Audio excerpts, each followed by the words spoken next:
Got kicked up. Or, oh my god, it's in the bumper! What we're dealing with, people. This flipped up. This has never happened. Like, this is a new one for us. But it is caught in between the bumper and the body. And so we're trying to get this rock out. How in the world did that happen? Well, when they say you don't know how to tell a story, you should go back to the beginning. So that's what we're gonna do. We are back out on the trail, and today we're going to be taking the Jeep Mojave on the Lions Loop. And yes, we have done Lions Loop before, so we know what to expect. We did it with the ZR2 not that long ago, and of course it snowed the day before we were going to do it. So today everything is dry. So we're looking forward to that. We're going to see how the Mojave compares to that ZR2 loop, and so you can know kind of what the differences between these two vehicles are. Welcome back to our channel, everyone. If you haven't been here, welcome to it. This is our friend's Jeep Gladiator Mojave. We are currently borrowing it from him for some content since our Tacoma got smushed. So today we are going to be taking the Jeep on Lions Loop. Lions Loop is located near Grand Junction, Colorado, near the Utah border. It is considered a moderate trail, and if you find yourself on it, you'll know if you can complete the trail, if you can complete the Gatekeeper. So let's get to it. Road park disabled, we're good to go. Woohoo! Electronic stability control off, we're good. Alright, now I can go to our off-road pages. Please wait. Maybe lost, but never stuck. Did you see it, Everett? Yeah. Pretty cool. There we go. Alright, we ready? Yes, we're ready. And ready we were. To get to the main part of Lions Loop where that Gatekeeper is, you go through some simple dirt gravel roads that don't have too many things going on, but they do offer some spectacular views. Before you know it, you'll reach this intersection, you'll take a right, and that will take you to the Gatekeepers of the Lions Loop. Even though we've done it before, we decided we should probably scout it since it's not our Jeep. Yeah, I think the left line. I could probably totally. It doesn't like the keys aren't in it. We actually probably come straight down too. Yeah, so this is the rocky section. If you can't make it past here, then you shouldn't be on this trail, basically. This is the hardest part, and it's at the very beginning. So we went right here. I'm gonna go straight, and then I'll go off that, and then turn down. Yeah, I think that's good. No matter what, I gotta hit that. No matter what, you have to get your tire about right there. So about right here is where you should be. For the sake of comparison, we're going to start with the Jeep versus the Gatekeeper. Then we'll show you the ZR2, and then we'll show you both of them together. Okay, you're coming off. Yeah, right there. Yeah, keep going straight. Now passenger a little. And then straighten your wheels right there. Okay, you're coming off the driver.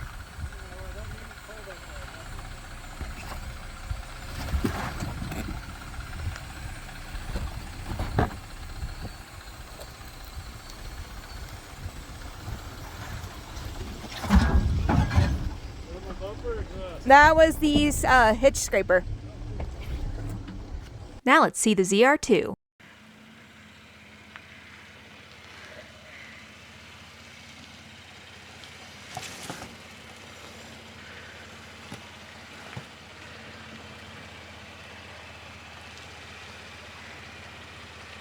Okay.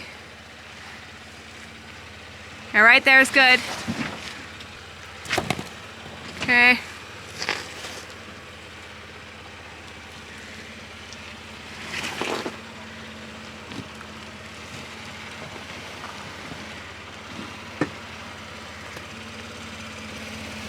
Perfection, good job.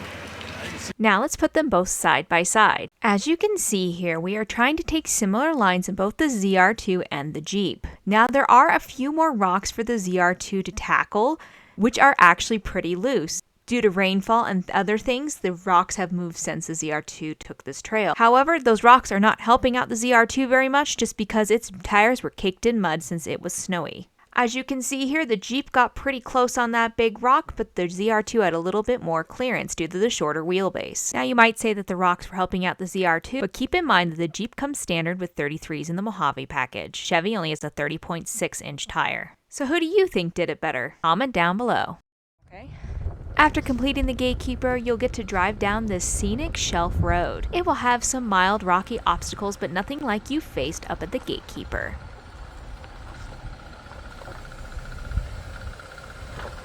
going down the second rocky ledge right now. And so if you hang to the passenger side, this is actually not too hard of an obstacle. The Jeep's a little bit close on its belly right now. But overall, like this is like your hardest sections. Once you get down to the river, there's like a few little areas that aren't too bad. But if you can't do this stuff and you're not comfortable, I wouldn't continue. If you can't make down the first ledge and you're not comfortable, that's definitely a pot to turn around.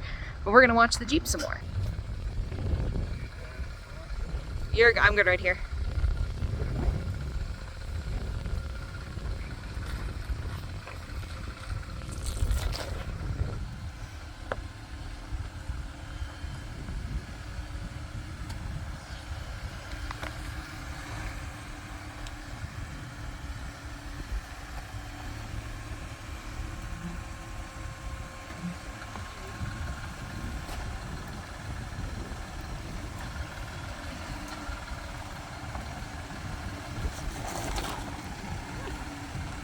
So here's the part that's going to trick up some of your full sizes because it gets kind of narrow. You'd have to put your tire on that big rock right there. Yeah, right there, because now your back end's around that big rock.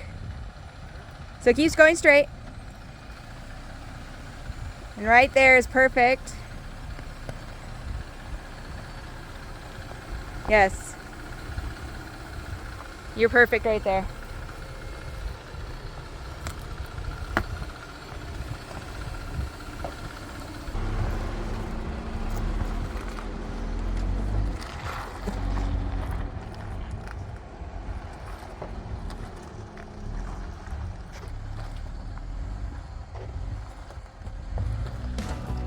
One of my favorite parts about coming back to this area is the amazing views that you get. And no matter what season you pick, the views are spectacular. Even though the grass is rather brown at this point, you still get that brilliant contrast between the sandstone cliffs. Honestly, this area isn't very well traveled, and it should be. It's amazing.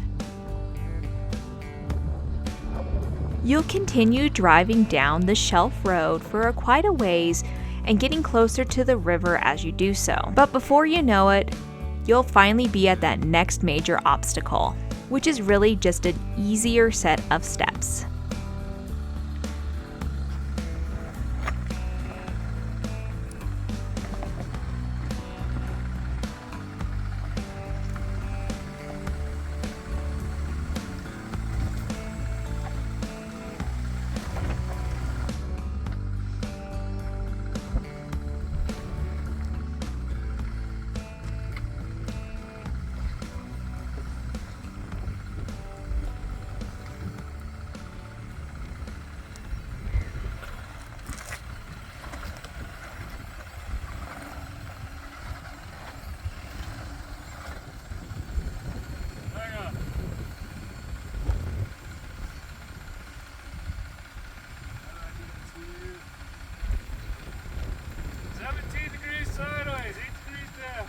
Now watch this rock.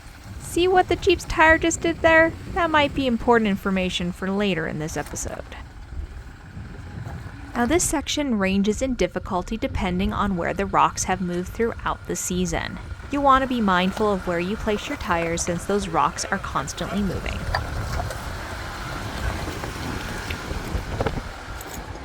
After rounding a quick corner, you'll soon see the Colorado River straight ahead. Now at this point, we had made all the major obstacles, so we thought we were home free, but oh boy were we wrong.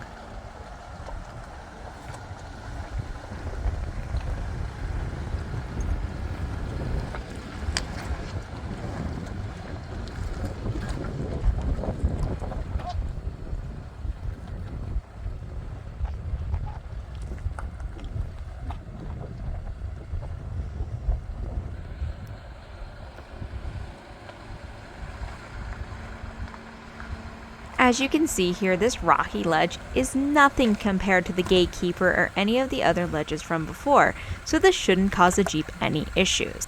But remember the rock that the Jeep flipped up earlier? Keep that in mind here. Loose. Good tell.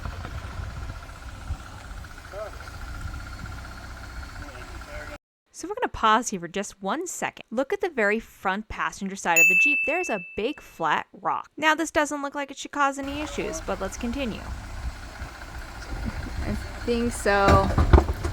That was a big flat rock. probably got kicked up. Or, oh my God, it's in the bumper. So here's what we're dealing with, people.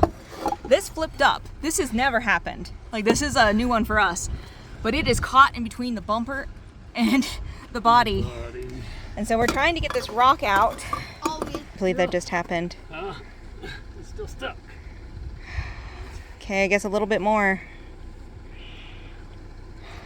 That flipped up, man. It was flat. Yeah, this is, I guess, why. Why? Why did it flip up? That has never happened ever.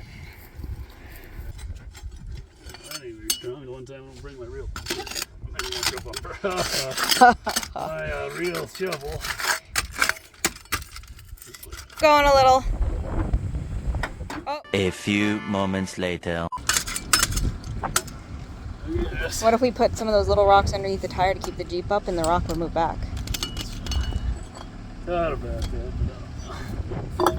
Give me another flat one or two. Because then that'll pop the Jeep up. Maybe pop the rock out. There it goes. You got it out. Bumpers aren't our thing. We don't like bumpers. I hate all bumpers. They bump and they don't like it. I think what kills me about this is, so this is the only indication else that happened. Everything else under the truck is fine. So it kicked it up so magically, it wedged it. This is broken, but it's a reflector, so not a big deal. It held up better than its coma. We went over that rock in the ZR2 and it flipped up a little bit, but it didn't do anything. And so once we got past it, I didn't think about it, and then all of a sudden it's wedged. So no one knows how it got wedged. All we heard was Everett says, "There's a rock in your bumper." Yeah, might have messed this trim up a little bit. No, the trim is fine. Everything else looks fine. Actually, once you get the bumper on, as long as it's the same wheels as the other one. Yeah, because you look at the rest of the body, fix. and nothing else happened. Like, I did just scrape my Nerf bar coming down, or my rock slider on that hill.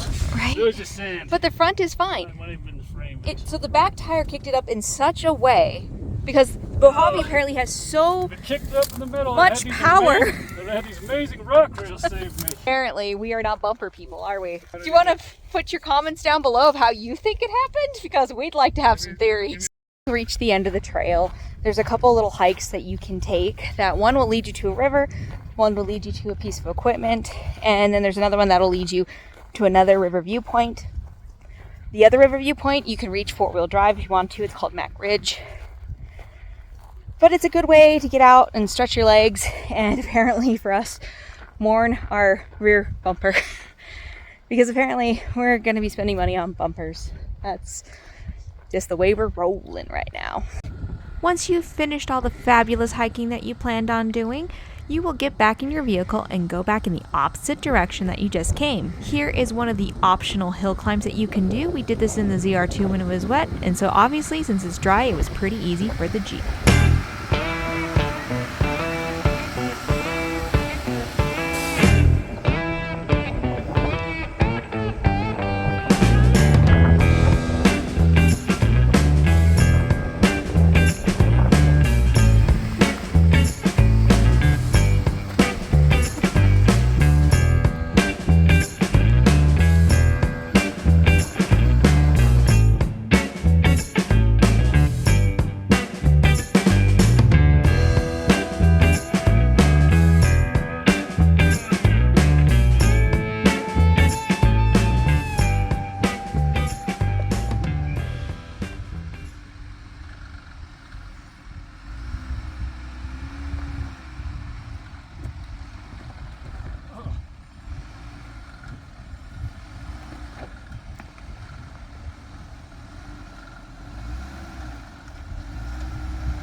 The other way, I guess it's usual. Move those rocks. We're good. Yeah, you're good. Your approach is fine.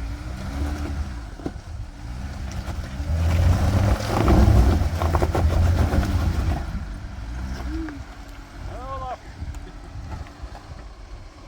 Might need the lock. That's what I thought, but you know, I'm more confident on this. Wind advisory has been making shit to Mesa County. Well, there is a lot of wind. That's why the drone's not up. Oh, well, thank you, Jeep.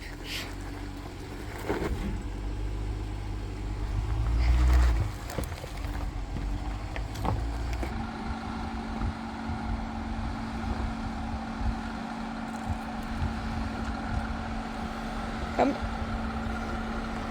Right there, straight. You're good on this side.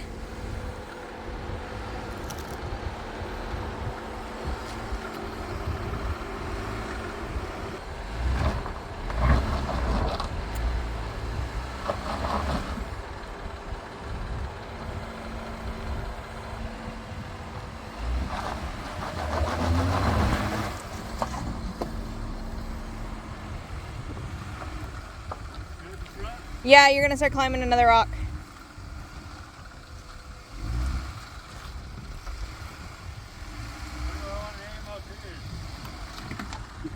You're fine right there.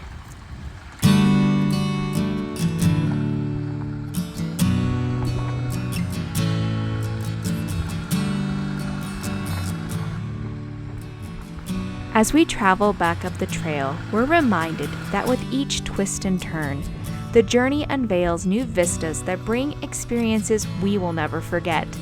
Instead of fixating on destination, it's important to savor the beauty around you, even when sometimes it brings you a new bumper purchase. Before you know it though, you'll be back at the Gatekeeper that led to this remarkable place.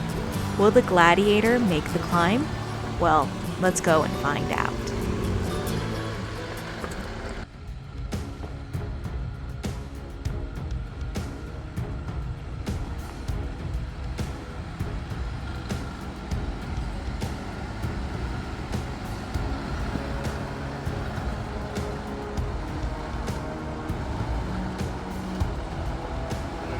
Okay, we're this way a little bit more. You're right there, perfect.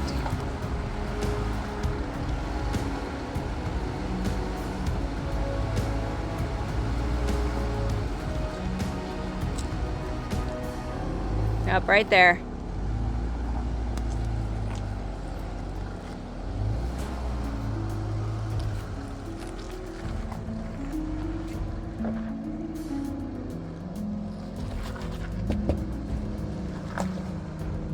It did it like a boss, right over did. those rocks at the end. Those are the hard sections. Just the easy stuff gets us nowadays.